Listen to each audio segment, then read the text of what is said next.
लिंग की उत्पत्ति एक दिव्य रहस्य बहुत समय पहले की बात है, जब यह सृष्टि नहीं थी। न ब्रह्मा थे, न विष्णु। केवल अंधकार अंधाकार था और उस अंधकार के भीतर एक दिव्य प्रकाश छिपा हुआ था। वही प्रकाश था भगवान शिव। परंतु उस समय किसी को यह जात नहीं था कि शिव कौन है और उनका अस्तित्व क्या है। एक बार ब्रह्मा और विष्णु में इस बात को लेकर विवाद हुआ कि कौन सबसे बड़ा है। मैं सृष्टिकर्ता हूं, ब्रह्मा ने कहा, और मैं पालन करता ले, इसलिए मैं तुमसे बड़ा हूं। दोनों में बहस इतनी बढ़ गई कि सृष्टि का संतुलन बिगड़ने लगा। तभी वहां एक तेज प्रकाश प्रकट हुआ। वह प्रकाश एक अग्निग्नि के विशाल स्तंभ के रूप में आकाश से धरती तक फैल गया। ब्रह्मा और विष्णु दोनों चकित रह गए। यह क्या है? पता नहीं, विष्णु बोले, लेकिन चलो इसका आदि और अंत खोजते हैं। ब्रह्मा ऊपर की ओर उड़ चले और विष्णु नीचे की ओर। ब्रह्मा हंस रूप में आकाश में दूर तक गए, परंतु उन्हें स्तंभ का अंत नहीं मिला। उधर विष्णु वराह रूप लेकर धरती के गर्भ में गए, लेकिन उन्हें भी इसका मूल नहीं मिला। दोनों थक हार कर वापस लौटे। विष्णु ने स्वीकार किया, मैं इस स्तंभ का मूल नहीं पा सका, यह मुझसे महान है।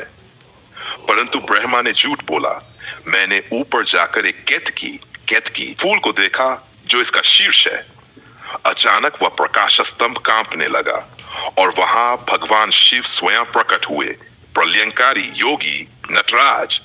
झूठ बोलने वाले ब्रह्मा। शिव बोले, तुमने सत्य का अपमान किया है, इसलिए पृथ्वी पर तुम्हारी पूजा नहीं होगी। फिर उन्होंने विष्णु की ओर देखा और बोले, तुमने सत्य स्वीकार किया, इसलिए युगों युगों तक तुम पूजे जाओगे। शिव ने कहा, यह अग्निस्तंभ ही मेरा स्वरूप है, मेरा लिंग रूप। इसका कोई आदि नहीं, कोई अंत नहीं। यह अनादि, अनंत और अखंड है।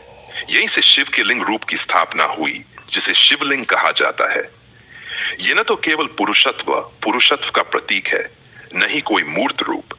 यह निराकार ब्रह्म का प्रतीक है, जो सृजन, संरक्षण और संहार तीनों का मूल है।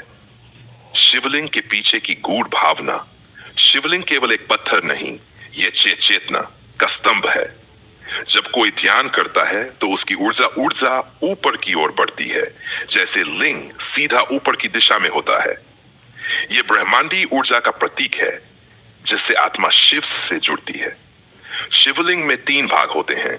निचला भाग ब्रह्मा का प्रतीक, मध्य भाग विष्णु का प्रतीक, तो ऊपरी गोल भाग शिव का स्वरूप। इससे यह सिद्ध होता है कि शिव ही आदि हैं और वे ही अंत हैं। और प्रसंग, रावण और शिवलिंग। एक और प्रसिद्ध कथा है रावण की। लंका का राजा रावण भगवान शिव का परम भक्त था। वह चाहता था कि शिव लंका में सदा निवास करें, इसलिए उसने कैलाश जाकर तपस्या की। शिव प्रसन्न हुए और वरदान दिया, मैं तुम्हारे साथ लंका चलूंगा, लेकिन एक शर्त है, रास्ते में मुझे कहीं नीचे मत रखना। यदि रख दोगे तो मैं वहीं स्थापित हो जाऊंगा। रावण शिवलिंग लेकर चला, परंतु जब वह गोकर्ण पहुंचा, उसे लघुशंका मूत्र त्याग की आवश्यकता हुई। उसने एक बालक, जो वास्तव में गणेश थे, से शिवलिंग पकड़ने को कहा। गणेश ने शिवलिंग को भूमि पर रख दिया और वह वहीं स्थापित हो गया। जब रावण लौटकर आया तो वह शिवलिंग को हिला नहीं सका। वह क्रोधित हुआ, परंतु फिर शिव की लीला को समझ गया। उसने वहीं शिवलिंग की पूजा की और आज भी वह स्थान गोकर्ण महाबलेश्वर के रूप में प्रसिद्ध है। शिवलिंग की पूजा क्यों की जाती है? क्योंकि शिव निराकार हैं, वे रूप से परे हैं। शिवलिंग उनकी उस चेतना का प्रतीक है जो बिना रूप के भी अनुभव की जा सकती है। जल से अभिषेक, बेलपत्र, दूध, ये सब आत्मा को शुद्ध करने के प्रतीक हैं। जब कोई श्रद्धा से शिवलिंग की पूजा करता है तो वह आत्मा को शिव से जोड़ता है।